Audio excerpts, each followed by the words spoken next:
At its very best, social media has the power to bring people together, but it has also made it easier to spread lies and to attack people for who they are. And in that latter category, that includes anti-Semitism, now more prevalent by many measures than it has been in decades, this according to the Anti-Defamation League.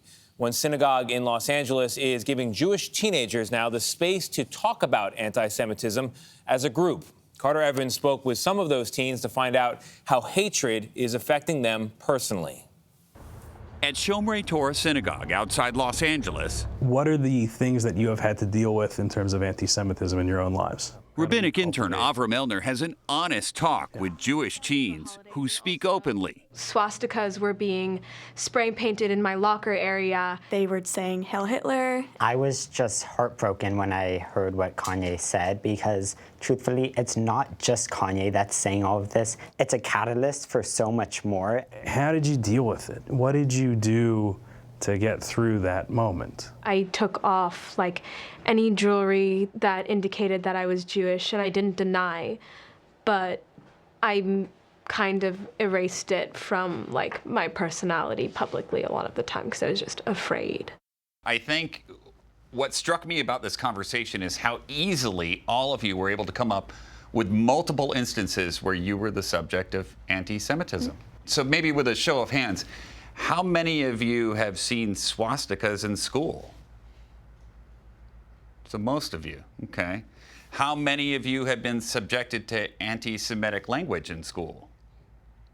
The first time you realized what anti-Semitism was, the first time you experienced it, maybe saw it, how old were you? I was online. I think I was 7 or 8, and it was like a super popular game. And there were these two trolls, I guess, and they said, "Hail Hitler, gas the Jews." And I still remember those exact words so many years later because they just kind of hit really deep, and it was kind of like a shaping experience for me. What about social media? Do you see a lot of anti-Semitic language on social media? Yes. That's that I believe is where I had my first encounterment with an anti-Semite. He ended up texting me one time in all caps, "Oven, oven, oven." Which have the same text. Yeah. I did report his account, but there's no way of knowing if anything actually happened. Do you feel that it's easier for people to be anti-Semitic online? Yeah. The cover of the internet? Absolutely. It's like a blanket of protection over them. They could go online as any other name and say extremely extremist things, and then if, oh no, that account gets banned, I'll make another one. I think that social media and pop culture has had some positive effects on marginalized communities, but we've also just seen the amplification of stereotypes and harmful conspiracies. When someone like Kanye West amplifies those types of messages with his platform, does that give those words more power? Yeah.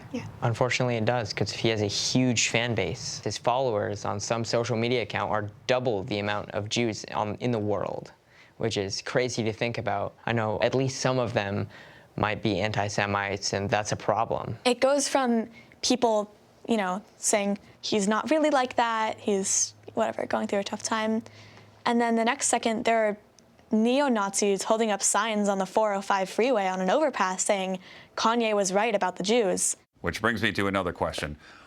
Why should everybody else care about anti-Semitism?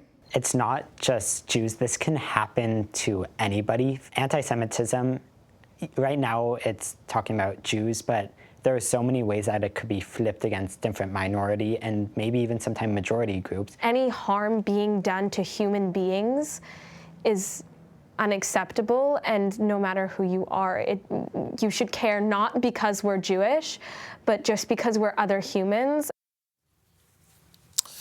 Exactly right. Very another powerful conversation. Very powerful, and they're so young to get this lesson so early. It's just another really strong example of how your words have a lot of power. And I like what the young man said, Kanye's words are a catalyst for others who may think differently and want to act out some of the crazy things that they've heard. Yeah, teenagers already have enough to deal with. Exactly right. Other teenagers are acting, you don't know anything at that age, and that's not who you want to be. Yeah. And you need to learn something. No doubt about it.